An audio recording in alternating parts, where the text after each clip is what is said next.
Ismim Odilbek. Mening ismim Adolat. Hozir men sizlarga davlatimizning asosiy qonuni Konstitutsiya haqida gapirib beraman. O'zbekiston Respublikasining Konstitutsiyasi 1992-yil 8-dekabrda qabul qilingan. U muqaddima 6 bo'lim, 26 bob, 128 moddadan iborat.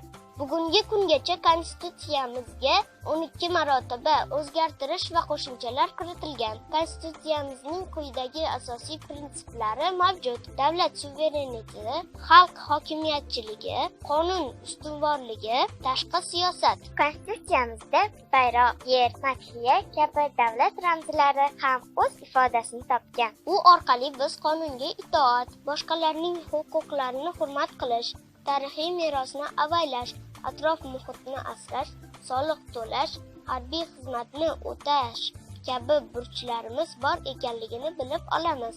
Shuningdek, har birimizning yashash, shaxsiy daxlsizlik, fikrlash, e'tiqod, vijdon va so'z erkinligi, ma'lumot olish erkinligi, himoyalanish, turar joy daxlsizligi kabi huquqlarimiz bor. Quyidagi ijtimoiy, iqtisodiy sohalarda ham huquqlarimizdan keng foydalanish mumkin. Mulk, mehnat, kasb tanlash, ishsizlikdan himoyalanish, dam olish, ijtimoiy ta'minot olish, malakali tibbiy xizmatdan foydalanish, bilim olish, ijod qilish. O'zbekistonda 5 ta siyosiy partiya borligi ham Konstitutsiyada o'z ifodasini topgan.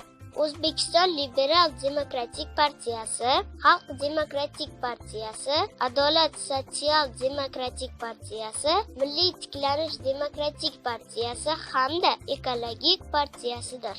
Konstitutsiyamizning 14-bobi oila mavzusiga bag'ishlanib, unda ota-onalar farzandlarini parvarishlashi kerakligi aytiladi. O'z navbatida biz farzandlar voyaga yetgach ota-onamizni ta'minlashimiz kerak. Qomusimizning 18-bobi Oliy Majlis faoliyati haqida ma'lumot beradi.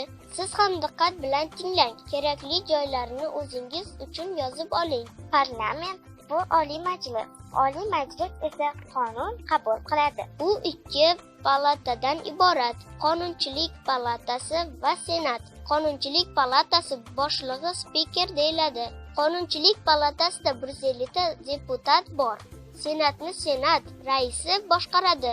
Shuningdek, Konstitutsiya O'zbekiston Respublikasining prezidenti, Vazirlar Mahkamasi, sud hokimiyati, saylov tizimi, moliya va kredit, mudofaa va xavfsizlik kabi muhim mavzularni ham qamrab olgan.